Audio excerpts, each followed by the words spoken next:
Hey everyone, this is a small LEGO Star Wars set that's from The Mandalorian. You may have heard of it. It's called Trouble on Tatooine. Comes with 3 figures that are probably the most important and interesting things in the set, and then 3 separate builds. This is a Tusken ballista based on one specific episode of the show. It's a fairly complex build for what it is. More complex than it needs to be, that's for sure, and it actually does work because it has a spring-loaded shooter there on the top, which uses a silver-colored bolt, which is kind of nice. You just push down on that from the top and that fires off. They give you 2 of these in total in the set, and this has tripod legs down on the base of it, supplemented by a clear 2x2 brick. They did not need to include that clear 2x2 brick there, but the great thing about it is you can push down on this and it's not going anywhere. You can take that off if you want.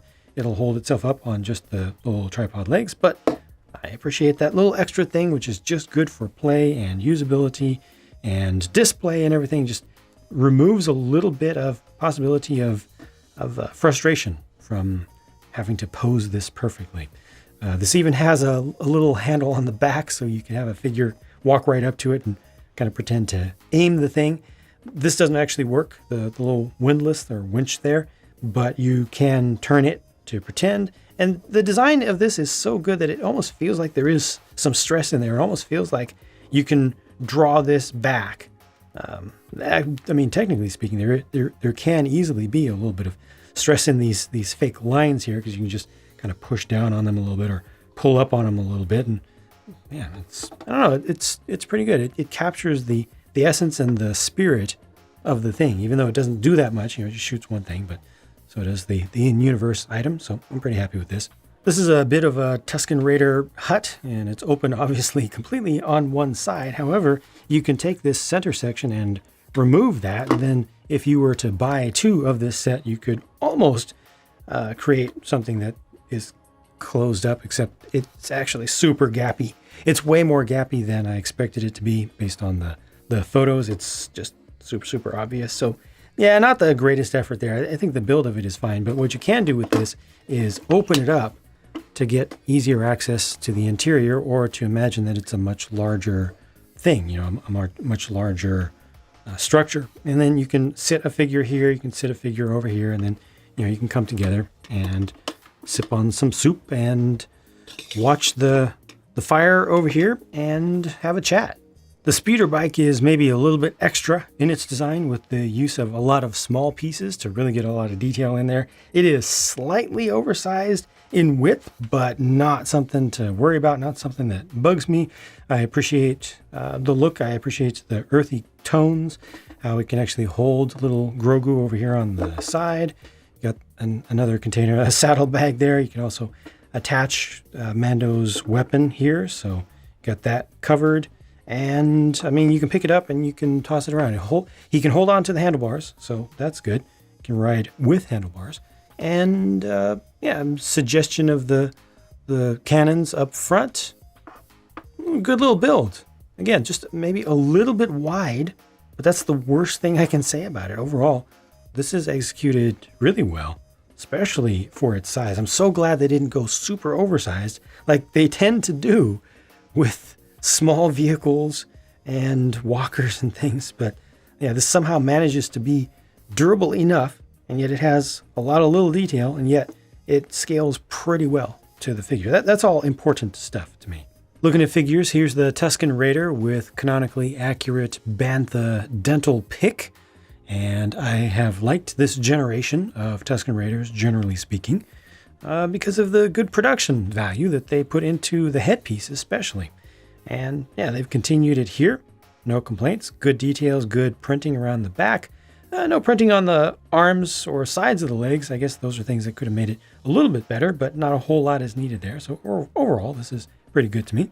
Full Beskar armor Mando is the one that everybody wants and has wanted since the beginning, and to get him in a relatively small and inexpensive set is fantastic.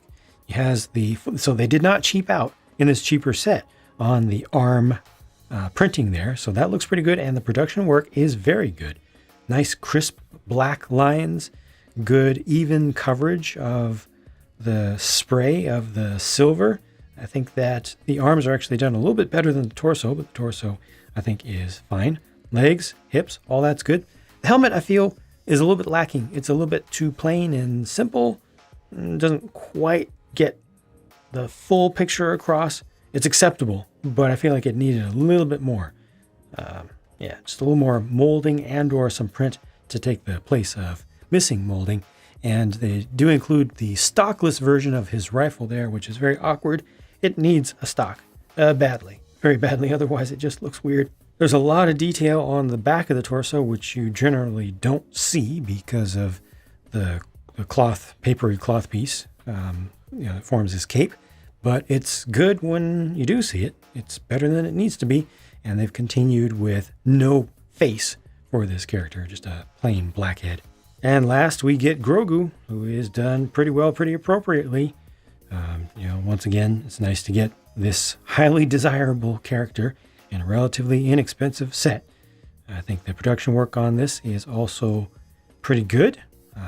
Really no major complaints from me. I think that it's appropriate to use the baby minifig base for it. Color feels right to me.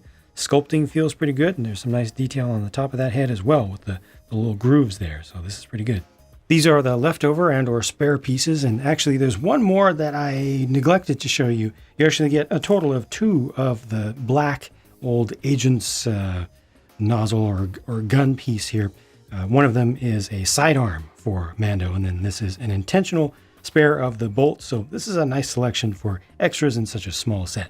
I bought this set for $30 US, which feels like an okay price. The price to part ratio feels exactly right. I wouldn't mind having one more Tusken Raider or something just to, sweeten the deal ever so slightly. Overall, again, that speeder is really good. The figure selection is nice. Most people are going to want this as the cheapest way yet to get Grogu and a full Beskar Mando, or just Mando in general. This, while nice, doesn't have much staying power, I think. Doesn't have a lot of collectability value. The little hut here is something that, kind of goes with more extensive Star Wars lore. You can, connect it into prequel era. You can connect it into original trilogy era. It feels reusable, even though it's not that good, honestly. Just the gaps. It's too much. too gappy, in my opinion. But overall, still a set that is worth it. I wish that it was just a little bit cheaper. Like $25, I think, would feel pretty perfect for this. And actually, I could have done without this. Personally, they have to have their conflict. And the idea, even though it doesn't go with the show, the idea is that, you could have this shooting against this and vice versa. It's fine. It's fine. Anyway, I did a build video for this, even though it is a small set. So I've got the pure build and I got the speed build. I'm going to keep working and bringing you more content. So I'll talk to you again soon.